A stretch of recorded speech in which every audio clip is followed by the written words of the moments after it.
What's up, people of YouTube? This is Grow Me Something Mister. It's Monday, March 30th, 2015. This is my garden update to show everything about the start of my garden for this spring and summer.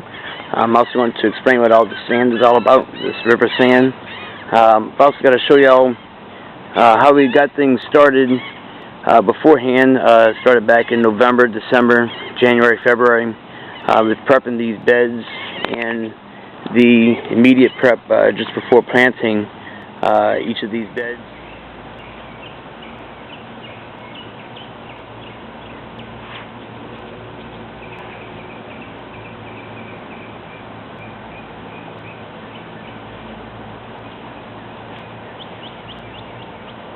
And just a reminder, each of these beds are 5 feet wide by 10 feet long. This bed here, because I got some clearance lumber, it's 4 by 8. They had a 16-foot board, 2 by 10, and I just bought it and cut it in half. So right here, 4 different types of eggplant, and at the corner here, 3 bell peppers. This right here is my tomato bed. I planted 20 Creole tomatoes, and in the back there from seed I planted some cucumbers, so we'll see about those popping up. Looks like one might actually be coming up. In each of these beds as well, I planted garlic and white, yellow, and red onion. This bed here around the perimeter and in between each of the tomatoes. Got one tomato that actually looks like it's dead on me. Don't know what happened there. This bed here, you see it's sort of sparsely populated. It's because it's got some onion and everything in it, but this is a squash bed. So I have in the front here from seed, it's either brown squash, summer squash, spaghetti squash, something like that. I don't know exactly what it is. These right here are white squash. And back here is my blue lake bush beans.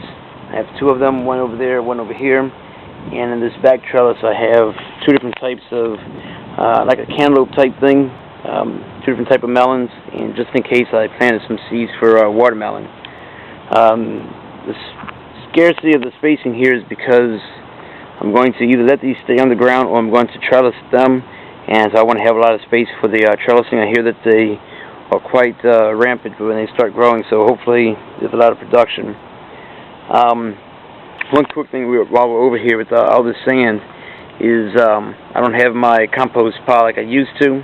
I actually collected it and put it into buckets. I could have just, thrown it in the beds, but I chose not to do that because I have broken down leaves, and I don't want to have that many broken down leaves. I can use that broken downness for the compost once I get it started. This right here is my okra bed and watermelon bed.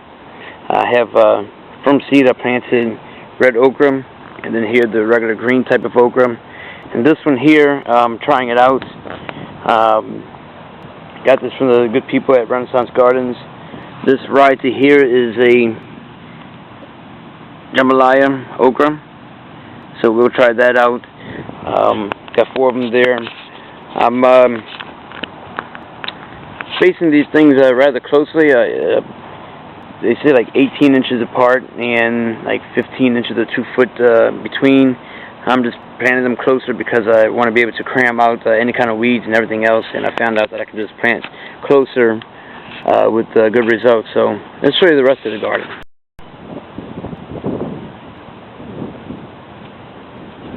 Alright, so those are my 2 satsuma trees. I need to plant those this spring. I also have my 2 other satsumas down there. Those are going to stay in buckets for right now. As you can see, they're fully in bloom right now. It looks like they're actually starting to put out some fruit. We won't get those until December or so. Got a couple of potted plants. This is my melon. I have to decide where I'm going to plant that because it's a large vine, and it's going to produce a lot of fruit, so we'll see what happens there. My lavender, have some from last season, and I went and picked up 2 more that were marked down as clearance, so I figured why not. Let me just get those. My peppermint, so I can make tea. And from last season, this is my hot and spicy oregano and my parsley. I've had to cut this back a bit because it wants to go to flower, so I just trimmed it. It's another eggplant that I had left over from the bed, so I decided to just put it in the bucket here. Some leftover potatoes that I got from my brother. I don't know the variety, and just planted them in this bucket here and just wait and see what happens. Another couple of variety, again from Renaissance Gardens. Two different types of white potato and a red potato. I don't know the name. One's Yukon Gold and don't know the other two. My kale. Harvested a good bit of kale, gave some away. I'm just going to let this grow until it doesn't want to grow anymore. It's a type of jalapeno pepper, but it's not spicy. And hopefully these grow. These are artichokes. I want to be able to get a lot of those so we can get some stuffed artichokes. Another one of my pots here for irises, lavender, and some other type of flower back there. My blueberries. These bad boys are loaded down. This plant actually did not produce blueberries last season. This season it has. You can see to me it's loaded down. Other people may think there should be more. Wish it would get a little bit taller, a little larger, but I've only had this here for maybe 2 seasons. Something like that, maybe the 3rd season. This is a big iris bed here, iris and gladiolus. So I want this piled up. I did get some gladiolus from Craigslist, and some irises from Craigslist, and I planted these, and they're sprouted up nicely. These are my grapes. They're a little disshuffled right now. I need to design them a little bit better, and once I see what's what with each of the vines, I'll then decide how I want to shape these. I did get a clipping from one of the grapes, and I put it into the ground with some nutrients, compost, and you can see here, I need to weed that out, but it's actually starting to grow. So let's talk about that sand that I've got back here in the yard. So all of this sand here, as you'll see from this picture here, there's a huge mound of sand. 9 yards of river sand pumped out the Mississippi River. Dropped in front of my house. It took me 8 hours to move all this sand from the front yard to the backyard because all this area here, when we have big heavy rains, this area floods, and I'm not too thrilled about checking out my garden standing in water, in 4 inches of water, wearing boots. So I put this sand down and laid it out roughly. I still need probably to move sand around so that I'm on top of water until it's no longer saturated. But so that's what that's all about. The sand is here just so I can be out the water.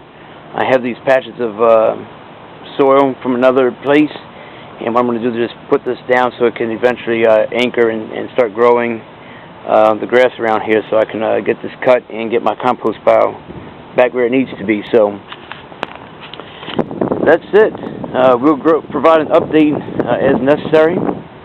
If there's anything you want to see, anything you want to know about, just let me know. Okay.